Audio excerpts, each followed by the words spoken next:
Oi, gente, continuando então embriologia. Vamos começar a ver então folhetos embrionários. Já conversamos sobre eles. Folhetos embrionários são camadas de células nos estágios iniciais de desenvolvimento embrionário, das quais vão se desenvolver em vários tecidos e órgãos. Então, nós temos o estágio de neurula, onde há então a ectoderme de fora, a endoderma de dentro e a mesoderma aqui na lateral, então o folheto do meio.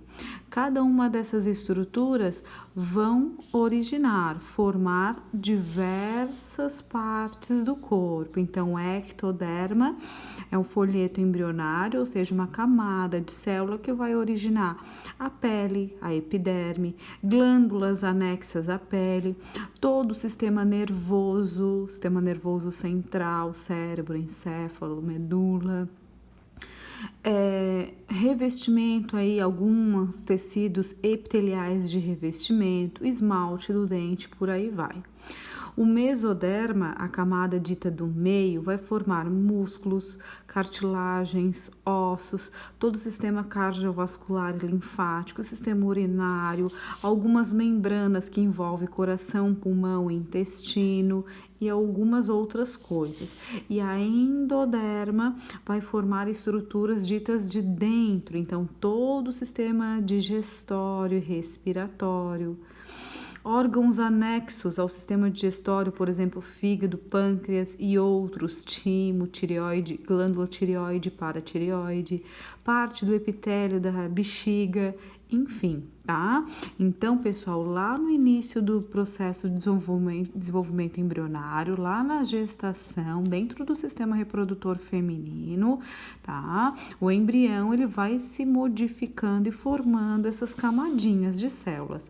Essas camadinhas de célula ecto, meso e endoderma, então, vão se diferenciando em várias partes do corpo.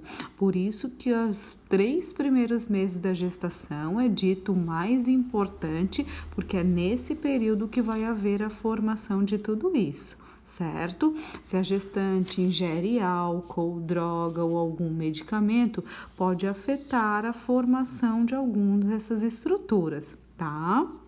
Bom, e os organismos, então, além de nós, seres humanos, os outros organismos podem ser classificados quanto à presença desses folhetos, tá? Tem animais que só têm 2 folhetos, a endoderme e a ectoderme, então eles são chamados de diblásticos, di-2, então só tem esses 2 folhetos aqui. Tem outros organismos que são chamados triblástico, 3. Aí tem certinho os 3 folhetos embrionários, endoderma, mesoderma e ectoderma, tá? Bom, quanto ao celoma, turma, dentro dessa cavidade aqui do mesoderma, vai ser o dito celoma, é o celoma que vai acomodar todos esses órgãos aqui. Bom, mas tem organismos que não têm essas cavidades, essa divisão entre os órgãos, então eles são chamados acelomados. Tem organismos que são considerados pseudocelomados, é como se fosse um pseudo falso, então é um falso celoma, ele só tem cavidade entre o mesoderma e o endoderma. E vão ter organismos celomados que têm certinho os 3 folhetos embrionários, tem todas as divisões entre os órgãos e tudo mais. Nós, por exemplo, somos organismos aqui celomados, certo? Então tá, vamos seguindo então a nossa aula. Parte agora é referente aos tipos de ovos, ou seja, ao tipo de zigoto. Bom, depois que ocorre a fecundação, é formada uma célula-ovo ou zigoto. Então, quando a professora se refere tipos de ovos, não são os tipos de ovos de galinha, o branco, o amarelo, mais escurinho, mais clarinho. Não, são os tipos, então, de zigotos, com relação a cada organismo. Cada organismo, cada bichinho, cada animal, cada organismo tem o seu tipo de zigoto. tá? E esse tipo de zigoto vai depender muito da quantidade de material nutritivo que contém em cada um deles. Por quê? Porque esse embrião ele precisa de se desenvolver. E para se desenvolver, ele precisa então de nutrientes. Esse nutriente no zigoto se chama vitelo. Vitelo, tá? Então, tem zigotos que tem mais e tem zigotos que tem menos vitelo. Por quê? Porque depende do desenvolvimento embrionário, tá? Então, começando. Ovos dito oligolesto. Oligo é pouco. Então, pouco vitelo, ó, distribuído então neste ovo. O que quer dizer? Por exemplo, nós, a mãe, através da placenta que fornece a nutrição, ele não precisa ter muito vitelo para o desenvolvimento dele, tá? Outro tipo é heterolesto, aqui ó, heterolesto. Quantidade média de vitelo, ó, tem mais vitelo nessa região aqui, chamado polo vegetativo, do que nesta outra região aqui, chamado polo animal. Turma, um item aqui, o vitelo dificulta a divisão celular. Então, o núcleo sempre é deslocado para onde vai haver menos vitelo, tá? Bom, ovos ditos telolesto, telo é muito, então muita quantidade de vitelo. Por exemplo, aqui os ovos de galinha. A galinha não fornece a nutrição para o seu embrião, ela coloca o ovo e o ovo fica lá até o embrião estar bem formado e eclodir da casca. Então tem que ser um ovo com muito vitelo, tá? E aqui ovos centrolestos, vitelo no centro, ó, aqui. Todo o vitelo distribuído aqui, tá? Então, cada organismo vai ter a sua especificidade com relação ao seu desenvolvimento embrionário, tá? Bom, se há diferentes zigotos, há também diferentes divisões, ou seja, segmentações, clivagens desses ovos. Então, os ovos, eles vão se dividir de maneira igual ou desigual, total ou não. Como assim? Então, esse ovo aqui oligolesto, ele começa uma mitose, se divide e forma 2 células. Cada 2 se divide de novo, forma 4 e assim sucessivamente. Então, nós vamos ter ovos com divisão holoblástica. Holo é total. Todo o ovo vai se dividir.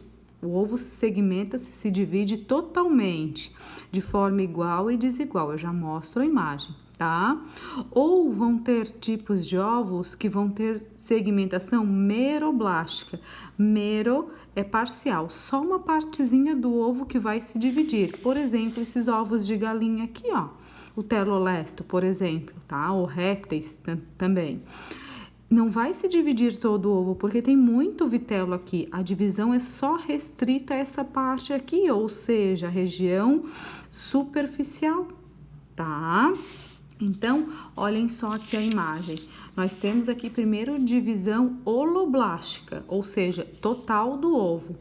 Ó, aqui ovos oligolestos, aqui ovos heterolestos, tá? Então, começa a se dividir, mas, ó, aqui nós vamos ter segmentação holoblástica igual. Todo o ovo se divide formando blastômeros de tamanhos iguais.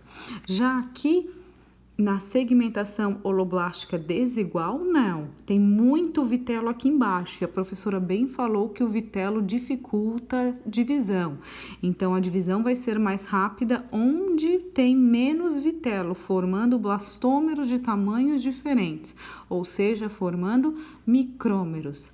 Já aqui embaixo, onde tem mais vitelo, a divisão é mais devagar. Então, forma blastômeros maiores, chamados macrômeros. Bom, deixa a professora virar. E nós temos aqui também a divisão meroblástica, tá? Mero é parcial, divide só uma partezinha do ovo. Por exemplo, aqui ovos telolestos.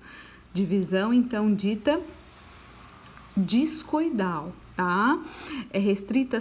A divisão é restrita só uma partezinha aqui, essa partezinha se chama cicatrícula, tá? E toda essa outra parte aqui vai estar rica em vitelo, tá?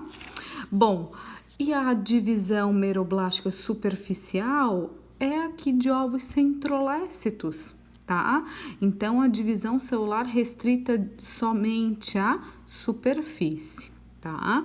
Então, esses foram os tipos de ovos e os tipos de segmentação. Espero que tenham gostado. Beijinho, beijinho, tchau, tchau.